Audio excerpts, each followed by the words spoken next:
صراط المستقيم صراط الذين أنعمت عليهم غير المغضوب عليهم ولا الضالين.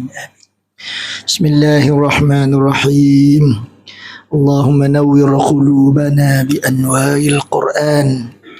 Ya Allah, terangilah hati-hati kami dengan cahaya Al-Quran. Allahumma adkhilna al-jannata bi syafa'atil Quran. Ya Allah, masukkanlah kami ke dalam syurga-Mu melalui syafaat Al-Quran. Allahumma najjina minan nar bi hurmatil Quran. Ya Allah, lindungilah kami daripada neraka-Mu melalui kemuliaan Al-Quran. ربنا أفرغ علينا صبرا وثبت أقدامنا وانصرنا على القوم الكافرين ربنا آتنا من لدنك رحمة وهيئ لنا من أمرنا رشدا. أما بعد, kita sambung perbincangan kita Aqidah Ahlussunnah wal Jamaah, muka surat 306, kedudukan qada dan qadar. Allah Subhanahu wa ta'ala telah mengetahui segala apa yang akan berlaku di dunia dan di akhirat. Tidak ada suatu perkara yang tersembunyi di sisi Allah yang tidak diketahuinya. Malah semuanya adalah di bawah pengetahuannya, sekalipun perkara yang belum mengetahuinya. Ilmu Allah Ta'ala itu ta'alluq al-ihatah, al-muhit, maknanya dia maha meliputi segala yang ada dan yang tidak ada, segala yang telah berlaku dan yang akan berlaku, meliputi. Allah Subhanahu wa ta'ala yang maha mengetahui telah tersedia ada di bawah pengetahuannya sesuatu perkara yang telah ditentukan dan ditetapkan di dalam azali. Umur seseorang itu sekian lamanya dan rezekinya sekian banyaknya dan sebagainya. Ini adalah kerana Allah Subhanahu wa ta'ala adalah khaliqun, pencipta semua perkara yang ada di dalam dunia, dan musawwirun, pembentuknya, dan qadirun, berkuasa, dan alimun, mengetahui. Inilah yang dinamakan takdir. Firman Allah Ta'ala, wa huwa bikulli syai'in alim, dan ia Allah itu amat mengetahui akan tiap-tiap sesuatu. Jadi Allah Subhanahu wa ta'ala itu al-muhitu, maha meliputi. Maha meliputi itu menerangkan tentang suatu perkara yang tidak mampu tergambar dalam fikiran kita. Maha meliputi pada ilmunya, pada kuasanya, pada kudratnya, pada iradatnya. Jadi daripada al-muhit itu lahirlah pula ni pada perbincangan kita. Sebenarnya dia tidak lahir bersama dah pada dulu lagi. Kita ada kemudian lahirlah pula. Kemudian tu pada perbincangan kita saja. Nak suruh mudah faham. Kerana apa? Kerana pemikiran kita tu dia step by step. Orang Arab panggil ruwaida. Satu, lepas tu satu lagi, lepas tu satu lagi, lepas tu satu lagi, lepas tu satu lagi. Kepahaman kita macam tu juga. Kepahaman kita mari dia berkembang daripada satu peringkat ke satu peringkat ke satu peringkat ke satu peringkat. Kekayaan kita macam tu juga. Kesedaran kita macam tu juga. Dia tak mari seketul semua sekali, seketul habis. Tak. Dia mari berangsur-angsur. Jadi kita katalah kemudian itu pada perhitungan kita. Tetapi di sisi Allah Subhanahu wa ta'ala meliputi itu sekaligus. Meliputi itu salam. Meliputi itu sekaligus, bukan berperingkat-peringkat. Ayat yang seperti ini maknanya banyak je dapati di dalam Al-Quran. Ayat yang menceritakan Allah Ta'ala itu khaliqun ke, musawwirun ke, qadirun ke, alimun ke. Banyak ayat-ayat ini boleh didapati di dalam surah berikut. Tak usah kita ni disedaya je lah. Jadi kalau kita betul-betul nak faham, balik rumah kita kena buka satu-satu lah ayat-ayat ni. Suratul Baqarah ayat 231 dan 282. Suratul Nisa ayat 76. Suratul Maidah ayat 97. Suratul An'am ayat 01. Suratul Anfal ayat 75. Suratul Taubah ayat 115. Suratul Nur ayat 35 dan ayat 64. Suratul Ankabut ayat 62. Suratul Syura ayat 12. Suratul Hujurat ayat 16. Surah Al-Hadid ayat 3. Suratul Mujadalah ayat 7. Suratul Taghabun ayat 11. Banyaknya. Tak layak kita nak tengok dah. Sebab apa? Banyak sangat. Dah. Sebenarnya kita kena memahami dengan cara yang mendalam maksud satu-satu tu. Menerangkan tentang nama-nama Allah. Jadi dengan banyaknya ayat-ayat Al-Quran ini, sebenarnya banyak lagi ni. Dia senaraikan ni sebahagian sajalah. Jadi dengan banyaknya ayat-ayat Al-Quran dalam surah-surah tersebut, yang menunjukkan bahawa Allah Subhanahu wa ta'ala Maha mengetahui segala apa yang akan berlaku di dunia dan di akhirat, dan juga kepada diri seseorang manusia itu. Maka para ulama tauhid dari ulama-ulama salaf dan khalaf telah ijma' menyatakan sesiapa yang ingkar, yakni tidak mengetahui bahawa Allah Ta'ala itu mengetahui di dalam semua hal dan perkara, adalah termasuk dalam golongan orang yang kafir. Na'udzubillahi min zalik. Ijma' ulama. Semua ulama buat satu kesimpulan. Maksud ulama ni ialah tak kira lah dia ni mazhab apa pun. Dia menemui suatu kesimpulan, iaitulah siapa yang kata Allah Subhanahu wa ta'ala tidak mengetahui, atau dia kata Allah Subhanahu wa ta'ala itu pengetahuannya terbatas, ataupun dia kata Allah Ta'ala tahu benda yang berlaku dah, benda yang akan berlaku tak tahu juga, ini akan menjadikan seseorang itu kufur kerana menidakkan al-ihatah, pengetahuan Allah Ta'ala itu meliputi. Jadi cacat situ. Jadi cacat, dia mesti beriman. Dengan mula-mula sekali dia berkata Allah kita lah, kita mestilah berkata. Beriman itu dengan mula-mula sekali kita berkata bahawa Allah Ta'ala itu pengetahuannya meliputi segala-galanya, tahu segala-galanya. Mesti beriman itu dengan mula-mula kata begitu. Lepas tu nak menyerapkan iman itu, kata-kata tu masuk dalam hati. Masuk dalam hati ni, inilah proses yang memerlukan kepada pembelajaran, memerlukan kepada proses penghayatan. Kenapa? Kerana antara mulut yang kata ni dengan hati yang beriman sebenar-benar, sebulat-bulat iman tu, jarak dia sangat jauh. Diri kita terbahagi kepada dua. Diri yang zahir, diri yang batin. Orang kata orang kita diajar supaya berkata ma'ah zahir dan batin. Apa makna ma'ah zahir dan batin? Mak diri kita ada dua, diri zahir dan diri batin. Diri yang zahir dan diri yang batin adalah mencerminkan Allah Ta'ala itu huwa zahiru wal batinu. Allah Ta'ala itu huwa zahiru wal batinu. Allah Ta'ala itu maha zahir dan maha batin. Allah Ta'ala itu huwa al-awwalu wal akhiru. Allah Ta'ala itu maha awal dan maha akhir. Dua nampak nama ni adalah berlawanan. Jadi dua. Zahir lawan batin. Kalau zahir dia tidak batin, kalau batin dia tidak zahir. Zahir kita bukan batin kita, batin kita bukan zahir kita. Tapi bagi Allah, dialah maha zahir, dialah maha batin. Makna apa? Makna al-ihatah lah tu. Dia maha zahir, dia maha batin. Makna dia meliputi, maha meliputi. Cuma pada sudut kita, zahir bukan batin, batin bukan zahir, lain-lain. Zahir lain, batin lain. Pada sudut kita. Tapi itu nak menerangkan Allah maha meliputi.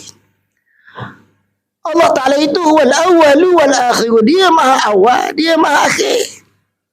Kita kata yang awal bukan akhir, yang akhir bukan awal. Yang awal tu awal, yang akhir tu akhir. Yang akhir bukan awal pada perkiraan kita. Tapi Allah Ta'ala itu huwal awalu wal akhiru. Maknanya apa? Maknanya Allah Ta'ala itu meliputi ya.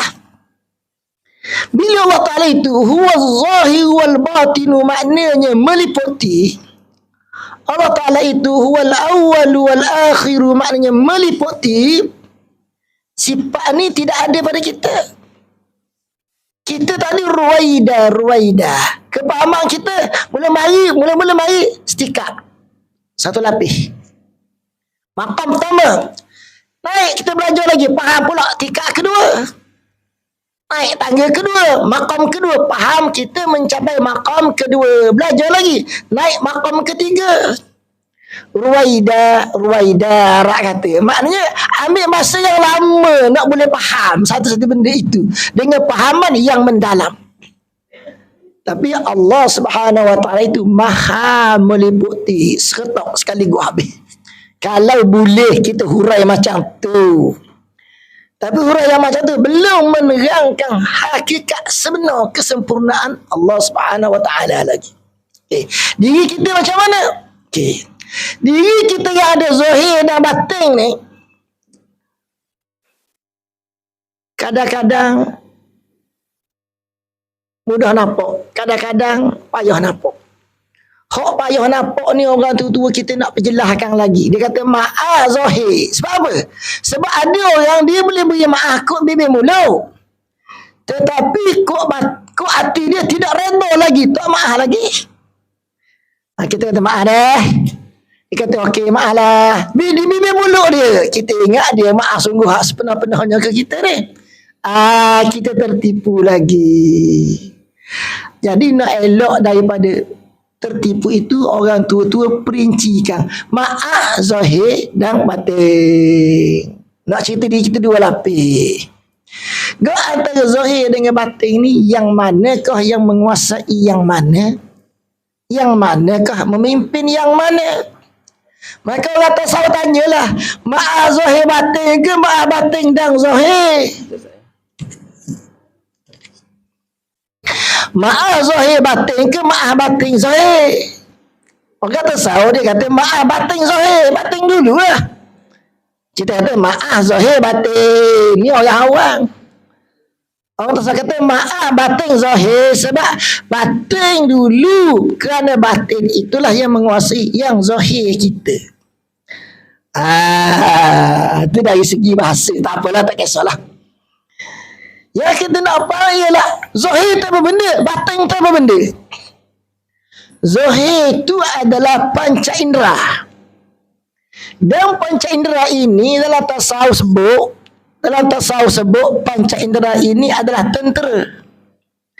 Mata, tangan, kaki, mulut. Panca indera itu adalah tentera, dan tiap-tiap tentera itu dia ada bos dia.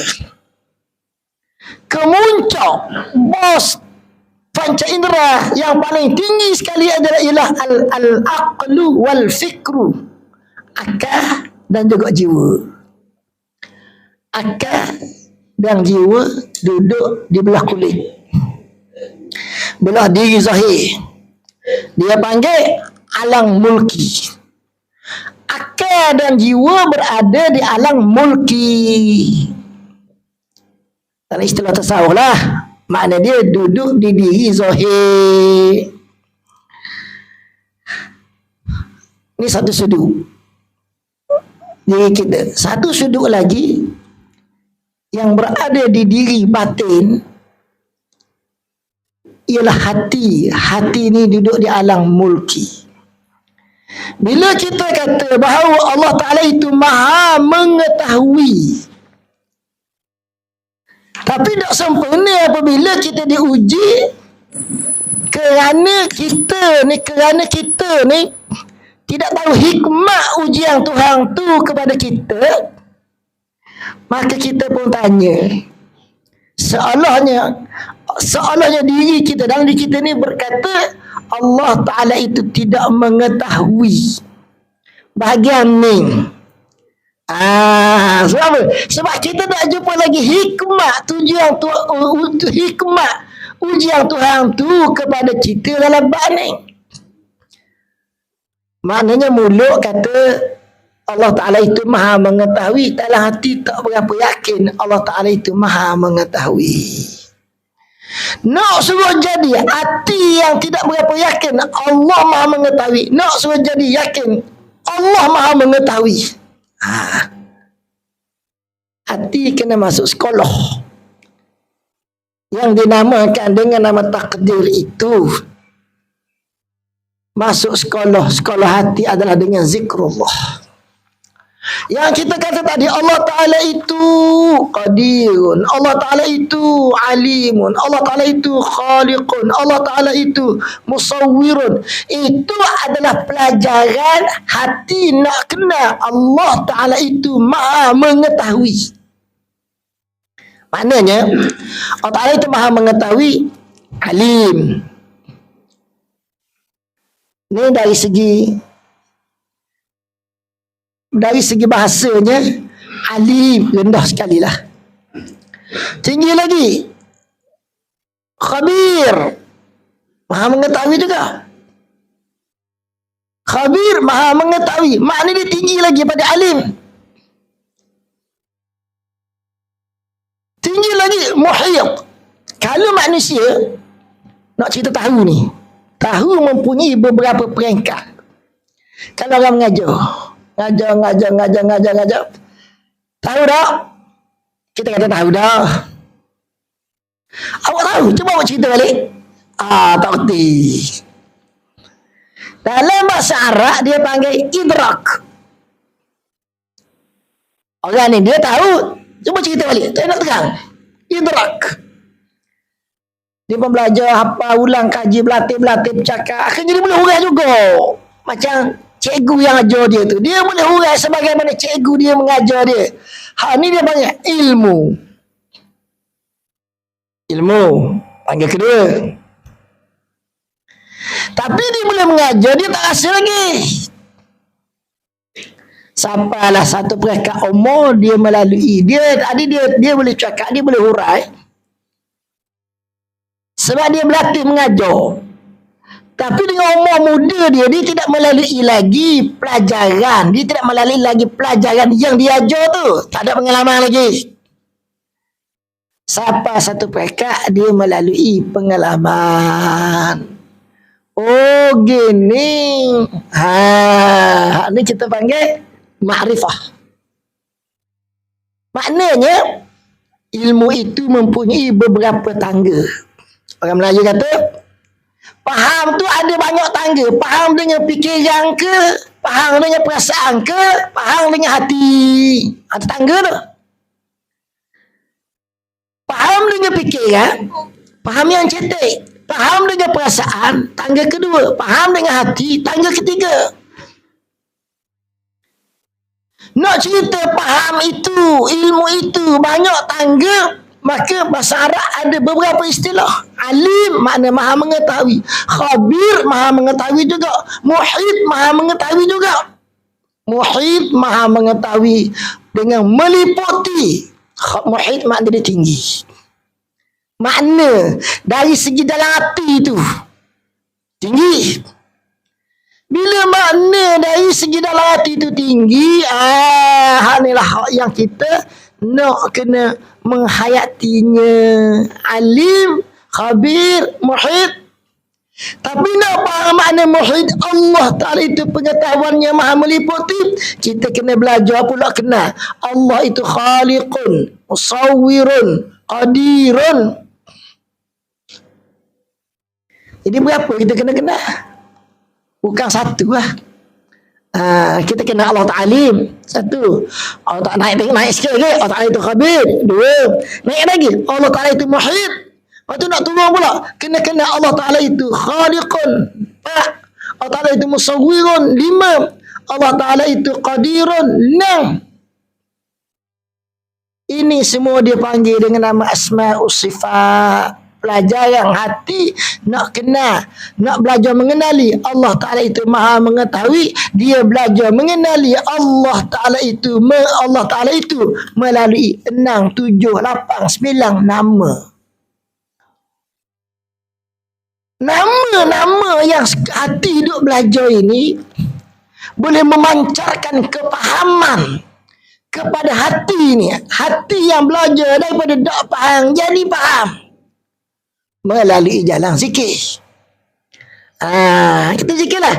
Ya Alim, Ya Khabir, Ya Alim, Ya Khabir, Ya Alim, Ya Khabir. Sampai satu ketika terbuka hijab, maka jadi faham. Faham apa? Faham dengan fikir yang ke, faham dengan jiwa ke, faham dengan hati? Faham pada level yang lebih tinggi sikit lagi. Zikir lagi. Kita berzikir lagi. Ya Qadir, Ya Qadir, Ya Qadir, Ya Qadir. Qadir Allah Ta'ala, nama dia ada 3. Qadirun, Muqtadir. Benda beza antara 3 tu pula nak cerita berkuasa belaka. Allah Ta'ala itu berkuasa.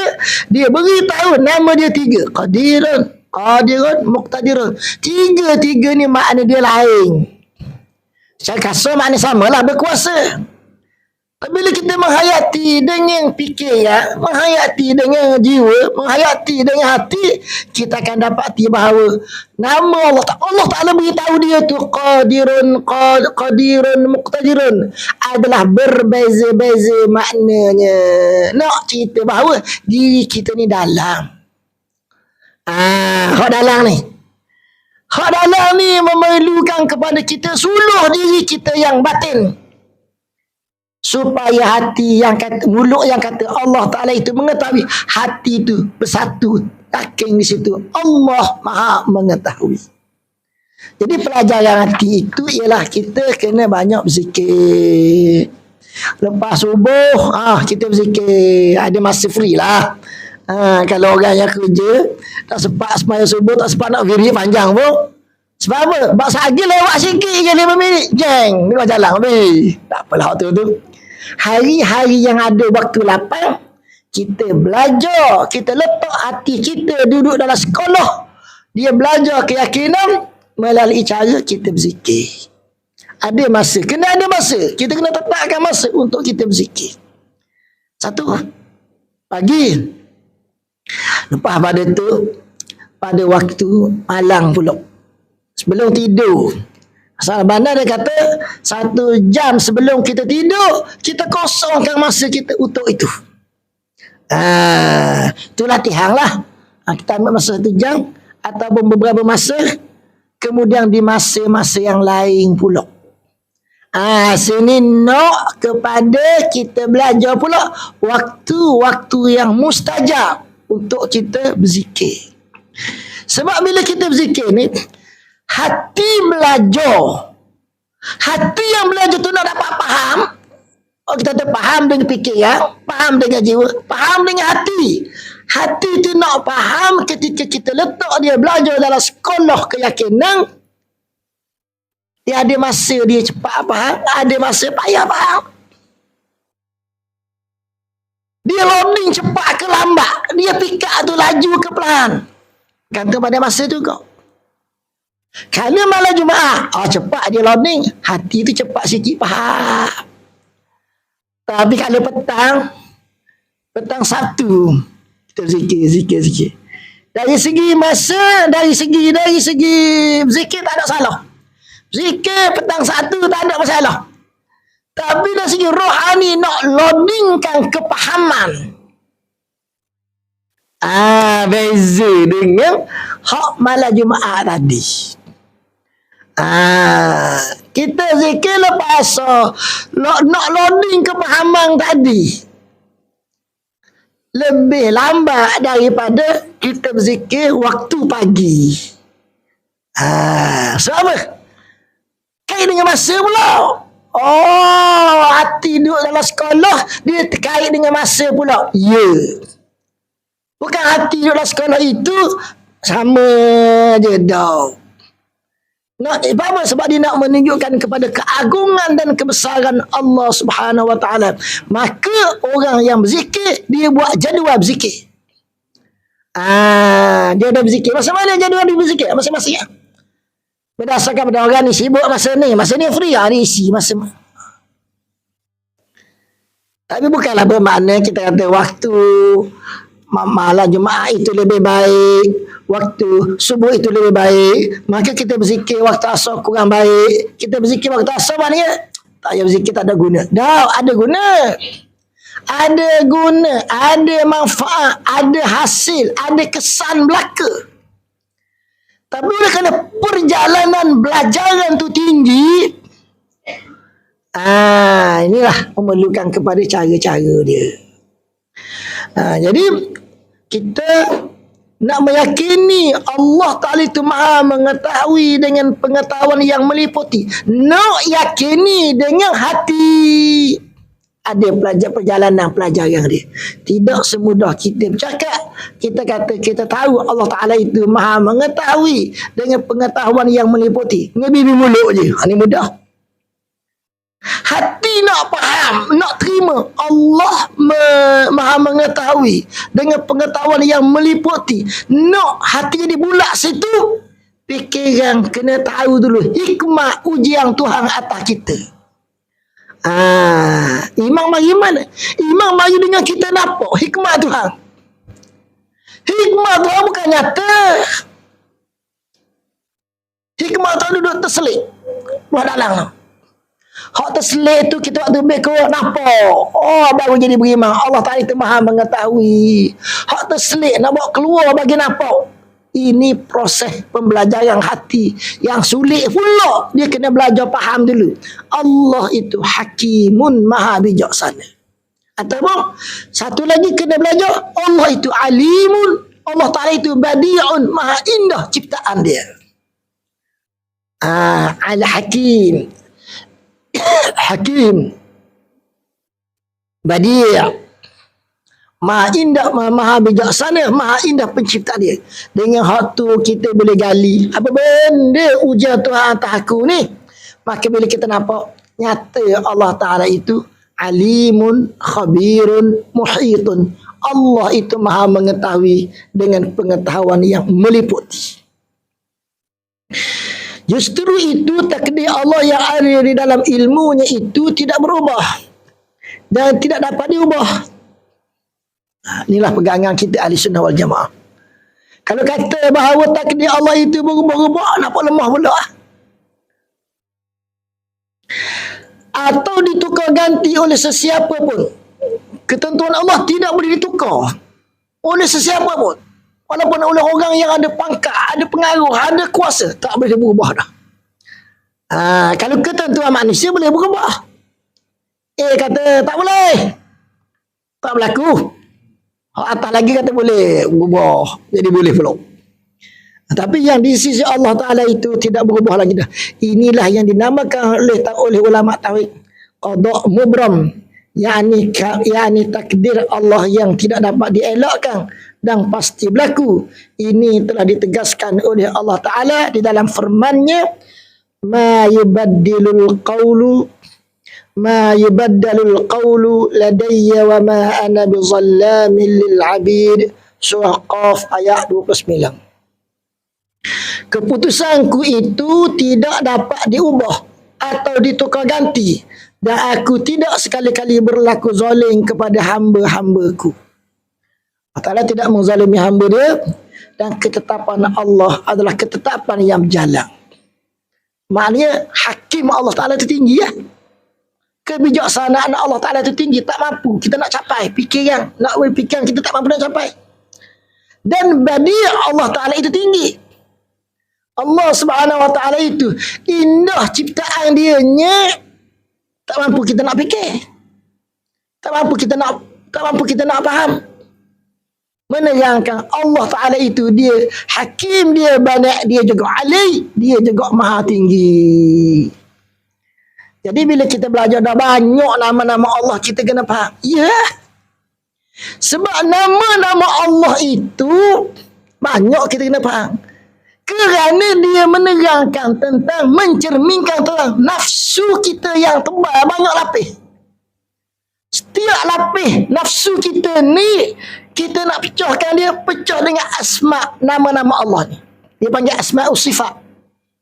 Asma'ul husna. Tapi dalam ilmu tauhid dia panggil asma'ullah sifat. Asma'ul sifat. Sebab apa Asma'ullahil Husna dipanggil dengan Asma'ul Sifat? Kerana ulama tauhid ni dia tengok bukan setakat asma' tu saja, apa lagi, halus lagi. Ada ismu za' pula. Kita Asma'ullahil Husna banyak dah. Hak ni nak pakai mana? Hak ni nak pakai mana? Hak ni nak pakai mana? Ar-Rahman Ar-Rahim nak pakai tempat mana? Al-Malik Al-Qudus nak pakai tempat mana? Nak pakai tempat mana? Nak jawab soalan ni, ulama karang kita kelebihan Asma'ullahil Husna. Ulama karang kita khawas Asma'ullahil Husna. Ya Ghani nak pakai masa mana? Ya Latif nak pakai masa mana? Ya Wadud nak pakai masa mana? Semua ni ulama jawab dah dalam kitab mereka. Ulama jawab dalam kitab mereka, kita pun belajarlah. Kena belajar kelebihan Asma'ullahil Husna. Dan ulama buat tu dalam perjalanan mereka naik lehat tinggi lagi. Asma'ullahil Husna itu diberi nama dengan nama Asma'us Sifat. Nak terang tinggi lagi. Asma'us Sifat ni ada pula satu lagi. Mereka beri nama dengan nama Ismuz Zat. Tinggi tu tinggi apa? Tinggi nak cerita nampak hak dalam kita ni. Daripada diri zahir nak sampai ke diri batin yang kita tak nampak. Nampak melalui apa? Melalui asma' Allah itu kita faham. Fahaman itu bukan setakat Asma'ullahil Husna, tetapi menurut kategori, menurut sudut Asma'ul Sifat dan Ismuz Zat. Jadi maknanya Asma'ullah tu kalau kita boleh faham lah diri kita hak batin. Kalau kita faham Asma'ullahil Husna, Asma'ullah itu, kerana Asma'ullah itu pelajaran tentang dia adalah menerangkan tentang pelajaran diri kita hak dalam hak batin. Dia nak belajar diri kita batin. Diri kita dalam kita nak belajar. Tak nampak. Hati ni benda kita tak nampak. Yakin benda kita tak nampak. Ada orang dia pandai, tapi tak yakin. Nak buat macam mana? Pandai. Cakap pandai. Dengan akademik dia tinggi. Dia pandai duduk dalam akal, tapi dia tak ada yakin. Hati dia kosong. Nak buat macam mana? Tengok cerita ya. Tetapi untuk memahami benda yang tak boleh cerita tadi, tak nampak. Nak faham itu kita kena suluh. Kita kena suluh pelajarannya mengenali nama-nama Allah. Ini ulama kita, man arafa nafsahu faqad arafa rabbahu. Siapa kenal diri dia kenal Tuhannya. Bukan baca berjasa. Ada nampak. Perjalanan beriman kepada alam ghaib itu, yang satu daripadanya lah beriman kepada qada dan qadar itu. Benda dah nampak.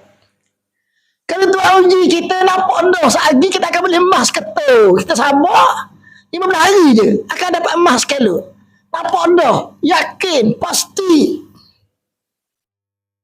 Ujian Tuhan tu tak ada masalah lah. Tapi kita tak nampak apa hikmat ujian Tuhan ni. Di mana hujungnya, di mana akhirnya, dan atas ujian tu kita dapat apa pula balasan dari sisi Allah. Tak nampak. Nak dapat macam mana kesempurnaan beriman kepada qada dan qadar? Sebab dah nampak. Sebab dia alam ghaib. Sebab apa? Dijadikan mesti beriman kepada alam ghaib. Untuk kita kenal diri dia melalui asma' dia, melalui sifat dan melalui apa? Melalui asma' dia tu. Kenal, kita menampak diri kita kita tak nampak tadi. Jadi Allah Subhanahu wa taala kata, ma yubaddalul qawlu ladayya wa ma ana bizallamin lil 'abid. Maknanya sudah ada ketetapan dia. takdir Allah yang tertulis pada Lauhul Mahfuz itu masih menerima perubahan. Kerana ada takdir Allah yang tertulis di Lauhul Mahfuz tadi, ada yang sudah putus dan ada pula yang belum putus, yang dinamakan takdir mu'allaq, iaitu takdir yang masih bergantung. Nah, ini ulama tauhid sebut pada sudut kita. Dia dua ya. Kita tengok pada sudut, pada dua sudut lah. Kita kena tengok dia pelajar yang dia ni mesti sepasang. Pelajar yang sebelah tak sempurna. Pelajar itu mesti sepasang. Sepasang ada dua. Kita tengok kok sudut Allah. Kita tengok kok sudut Allah. Tengok kok sudut hamba. Macam mana kita nak tengok kok sudut Allah? Boleh kita tengok kok sudut Allah? Takwanya berdasarkan apa yang dia beritahu. Kok sudut Allah berdasarkan apa yang dia beritahu. Satu sudut. Sudut yang kedua, kok sudut hamba kita yang lemah ini. Kok sudut dia beritahu. Kok sudut dia lah. Kita buat istilah kok sudut Allah lah. Istilah ni kasar sikit tu. Kasar istilah ni. Istilah ni istilah yang tidak cantik dan tidak tepat. Ulama bubuh sekejap dalam bentuk pembelajaran untuk menumpangkan kepada kepahaman. Takdir Allah, Allah tetapkan tak berubah. Dalil tadi lah. Ma yubaddilul qawlu ladayya wa ma ana bizallami lil abid. Tak berubah. Tapi kok sudut hamba kita ni, yang mana disuruh berusaha dan ketentuan itu tertudung, terdendeng. Kita tak tahu, terdendeng dengan kebijaksanaan dia. Maka kita disuruh berusaha. Maka pada sudut kita ada takdir yang boleh diubah. Ada takdir yang boleh diubah. Pada sudut kita, yang itu dinamakan dengan nama takdir mu'allaq.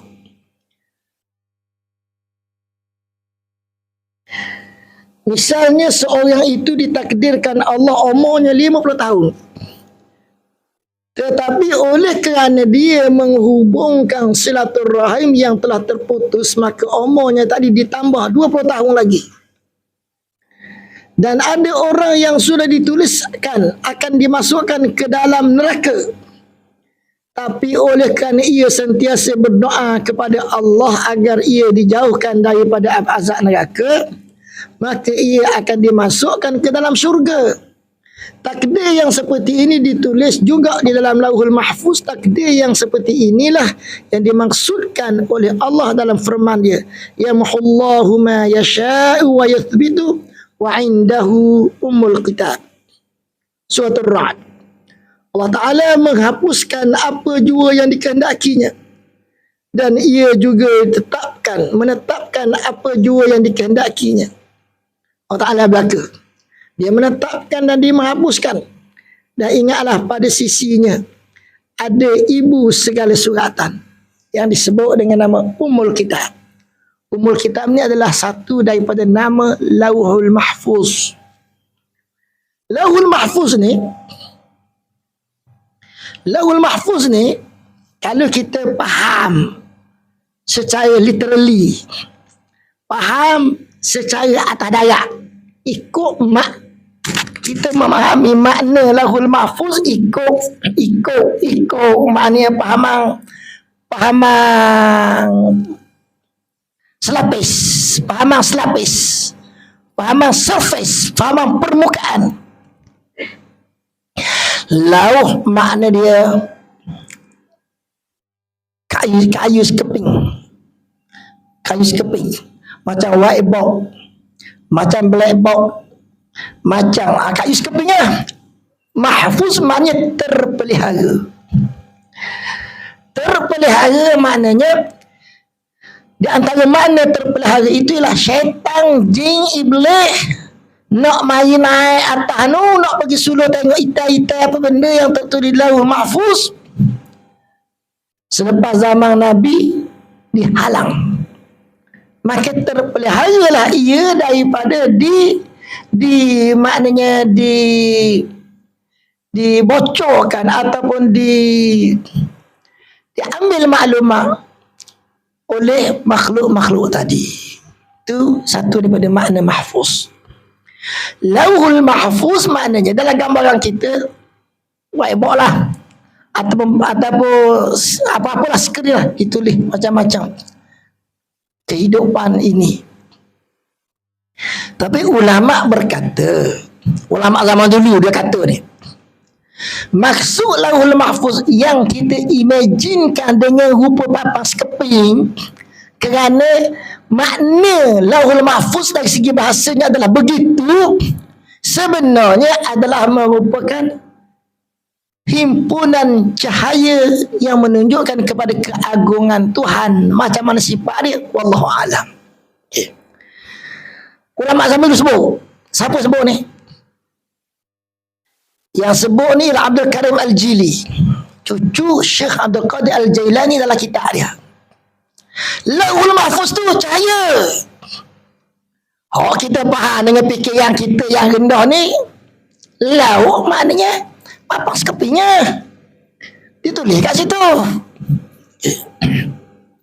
Hari ni satu orang dia bercakap guna voice, guna apa? Guna typing voice typing. Cakap. Maka tertulis kat sini 3 muka surat. 3 muka surat tertulis. 3 muka surat tu ada tak dalam ni? Ada tak? Ada tak? Kita pecah nak tengok ada 3 muka surat 3 lah dalam ni. Tidak ada. Tapi bila dipering baru tu baik 3 helai ucapan orang tu. Percakapan dia, perbualan dia yang sepanjang 3 helai itu baru tu baik 3 helai. Bila diperingkan, ketika belum diperingkan, itu ni gambar 3 helai ni ada 3 helai ke? Kita buka tengok, tak ada 1 helai pun tak ada. Jadi maknanya waktu orang ni bercakap, nampak 3 helai sini, apa benda tu? Itu contohlah. Contoh nak menerangkan tentang lauhul mahfuz itu, maknanya papas keping, sekeping papan yang terpelihara, tetapi tidaklah membawa makna, mesti membawa makna begitu, tidak. Sistem. Jadi masa sebelum dipering nampak 3 lah dia tulis. Kalau guna program Word 3 lah. Belek-belek tengok pecah-pecah mana baca mana, satu mana kertas 3 lah tak ada. Bila pering baru ada. Menggunakan sistem pering. Ada kertas yang dapat dilihat setebal 3 lah. Ketika belum dipering, hak duduk situ tak apa benda. Jadi maknanya ulama zaman dulu mengistilahkan dengan nama nur, cahaya. Cahaya yang latif, yang lembut, yang seni, yang halus, yang tak dapat dilihat. Cahaya ni kita dapat tengok, kita boleh ukur berapa watt dia. Cahaya ni boleh diukur, tebal dia, kekuatan dia, ketumpatan dia. Maka cahaya ni nama dia cahaya yang kasar. Makna kasar tu mata boleh tengok, panca indera boleh mendapatkan dia. Cahaya yang kasar. Cahaya yang halus ni macam ilham. Budak apa? Masa berasa tak ingat. Tak boleh jawab, tak ingat. Orang panggil blind. Blind makna dia buta. Apa benda yang buta tu? Ilham yang ada atas langit tu, kalaulah dibukakan kehalusan dan kesenian dia, nampak berbelang-belang turun daripada atas langit masuk dalam kepala. Macam air hujan tu. Berbelang-belang nampak. Maka maknanya situ ilham itu nampak, kita tengok. Apa benda ilham tu? Cahaya. Tapi oleh kerana dia tu halus, maka kita tak dapat tengok. Kalau dia kasar, oh gila. Orang cerdik kita dapat makna hujang tu masalahnya lah. Berbelang-belang tebak.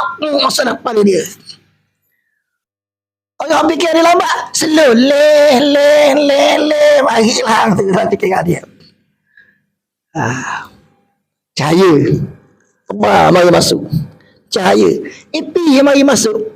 Cahaya. Putu-putu masuk dalam kepala. Ilham nama dia.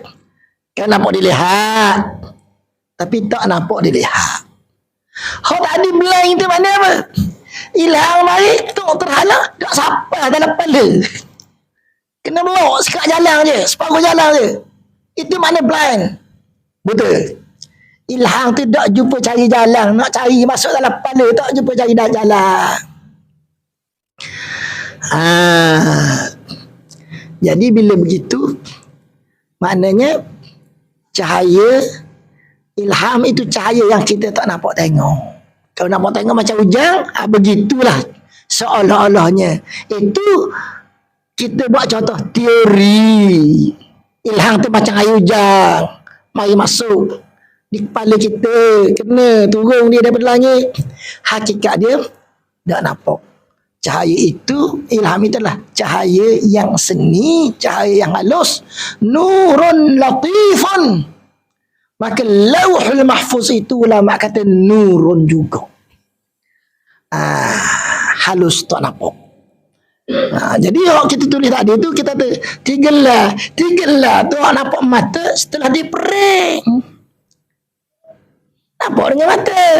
Sebelum dipering, hak tu latifun, seni, halo. Jadi itulah lauhul mahfuz, itulah yang dipanggil dengan nama Ummul Kitab, ibu kepada segala buku, ibu kepada segala ilmu, ilmu kepada segala ilham, ilmu kepada segala-galanya. Dia kehidupan ini dia bermula dengan ilmu dulu sebagai tanda kesempurnaan Allah Subhanahu wa taala. Firman Allah Taala tersebut dengan tegas menyatakan semua takdir Allah yang telah tertulis dalam Lauhul Mahfuz itu boleh dihapuskan Allah jika ia menghendakinya, dan ia tetapkan sahaja sebagaimana yang dikehendakinya. Penghapusan dan penetapan itu sesuatu sesuai dengan yang ada pada Ummul Kitab, ibu sekalian kitab, iaitu ilmu Allah Ta'ala yang azali. Ini nak menerangkan tentang keagungan dan kebesaran Allah Ta'ala.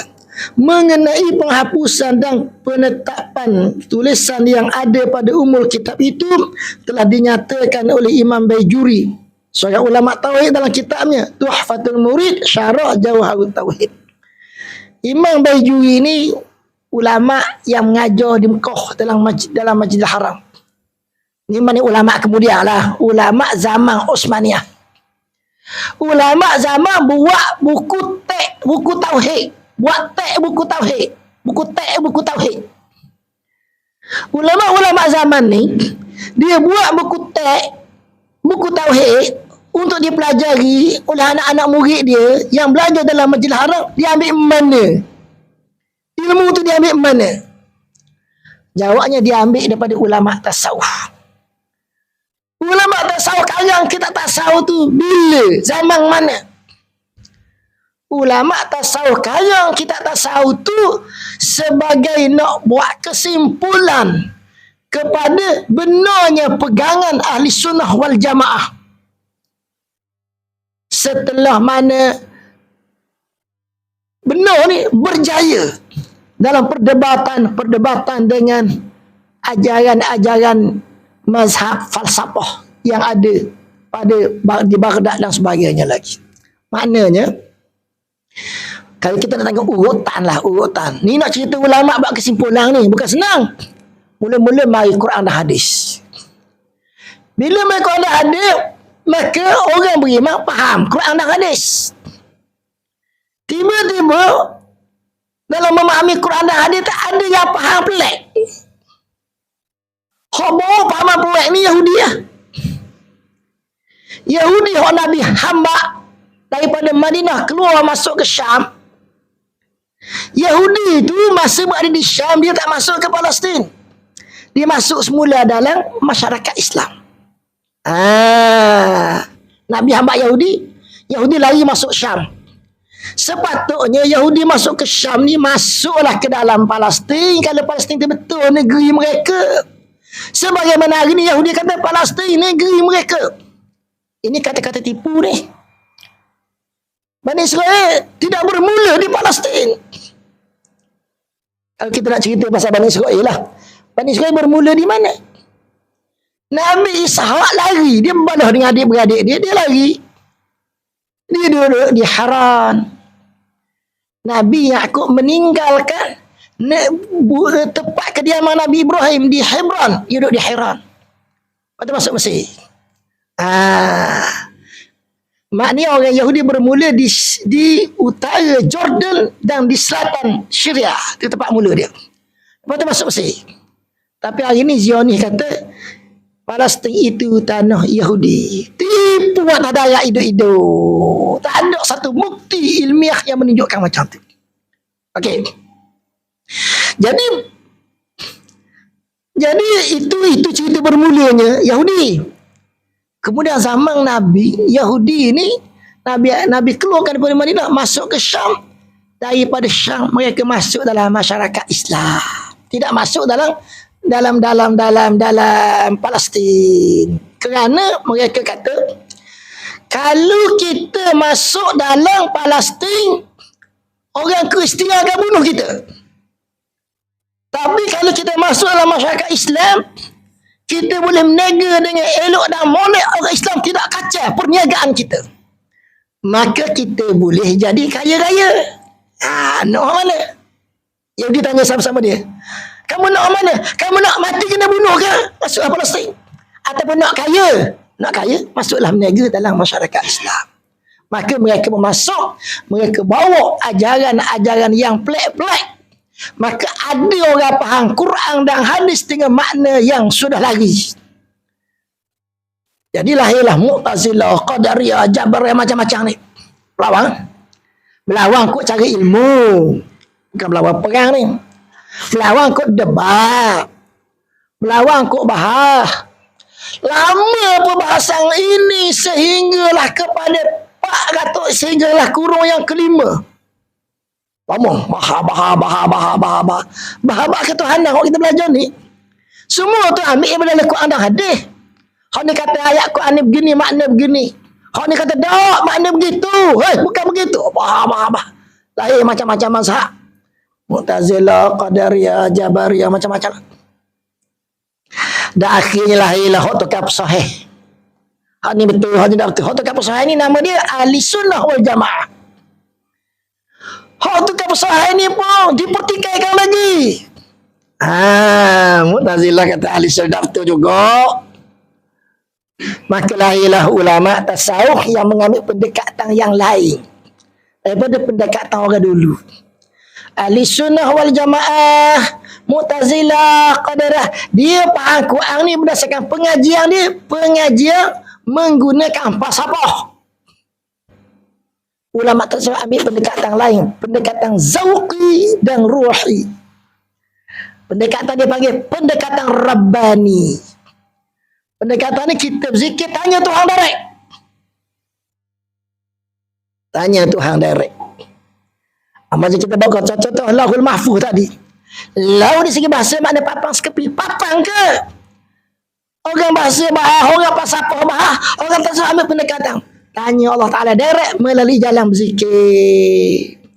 Bila berzikir tertidur. Tak? Zikir banyak-banyak tertidur lah. Siapa dia tertidur? Kita lah. Maknanya bila berzikir itu terputus daripada fikiran. Bila kita tidur, akal kita jadi off. Bila kita tidur, walaupun tengah berzikir, fikiran kita jadi off, makna kita mencari kebenaran melalui satu jalan yang lebih tinggi daripada jalan yang orang falsafah lalui. Orang Mu'tazilah lalui, orang Qadariyah lalui, orang Jabariyah lalui, orang Ahli Sunnah wal Jamaah lalui, orang tasawuf lalui, tinggi lagi. melalui jalan ruhi. Dapat kesimpulan-kesimpulan mereka pengkarang dalam kitab. Balah lagi ni. Orang pasal kata orang tasawuf dah betul. Cuba contohlah Lauhul Mahfuz tadi. Nur Latif. Nabi nak kata Nur Latif. Lalu ada papang-papang lah. Cuma papang yang macam mana tak tergambar oleh kita lah. Dia kata macam tu. Sebab kata saya telah memahami pada satu kefahaman yang berbeza kerana mereka melalui suatu pendekatan yang lebih tinggi berbeza daripada hak dulu. Ini ulama tasawuf. Jadi bila dah kukuh, maka ulama tasawuf telah memperkukuhkan ahli sunnah wal jamaah.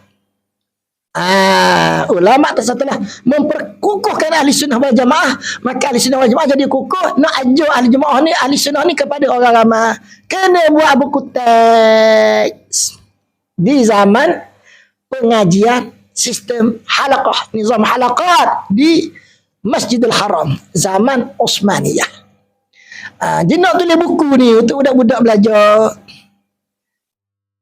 Mestilah mengumpulkan pencapaian, mengumpulkan satu kepahaman yang diperolehi. Kepahaman tu orang tua boleh. Orang tua boleh.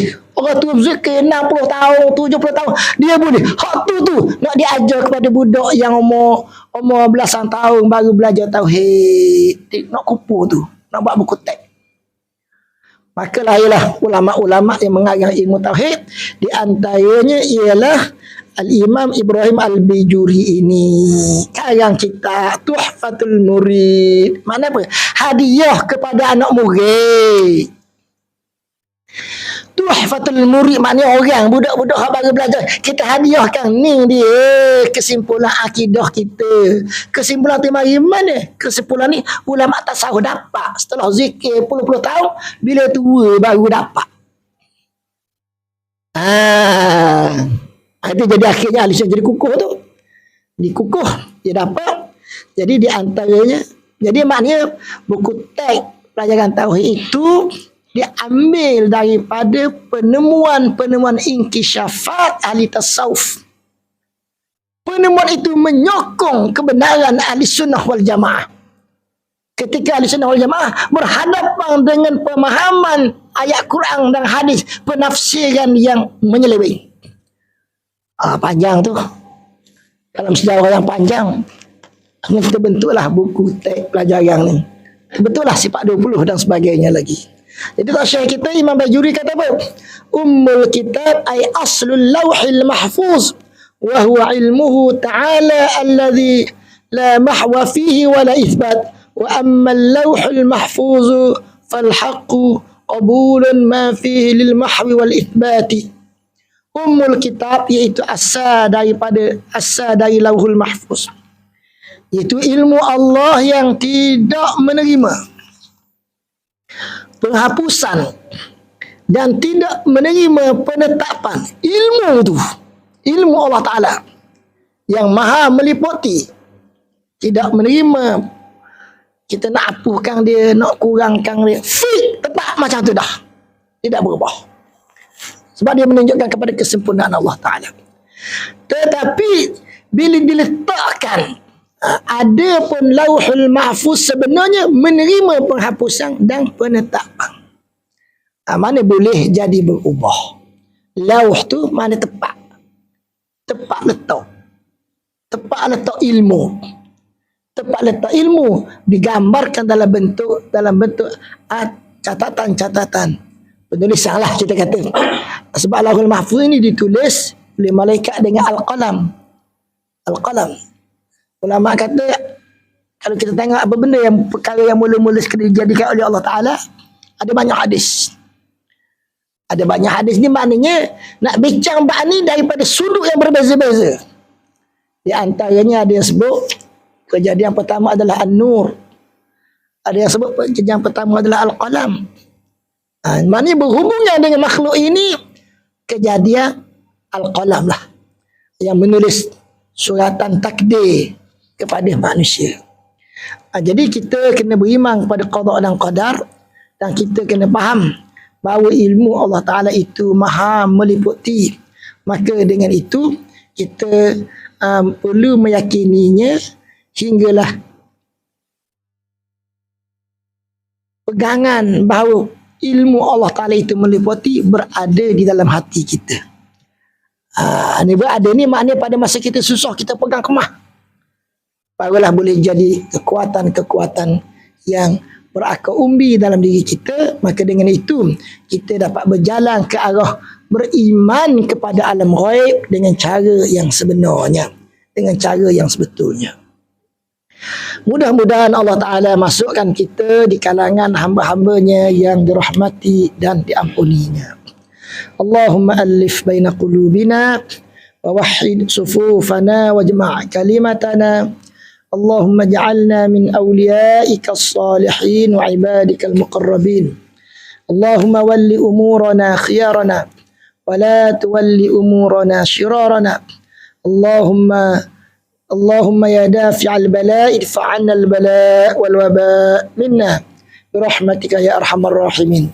Allahumma ansuril mujahidin fi Falastin. Allahumma ahlikil yahuda al-ladud wa man awanahum. Allahumma baddid syamlahum wa farriq jam'ahum wa shattit kalimatahum wa zalzil aqdamahum wa sallit alaihim kalban min kilabika ya qahar ya jabbar ya muntaqim. Rabbana atina fid dunya hasanah wa fil akhirati hasanatan wa qina adzaban nar. Subhana rabbika rabbil izzati amma yasifun wa salamun alal mursalin walhamdulillahi rabbil alamin. Subhanakallahumma bihamdik asyhadu an la ilaha illa anta astaghfiruka wa atubu ilaik.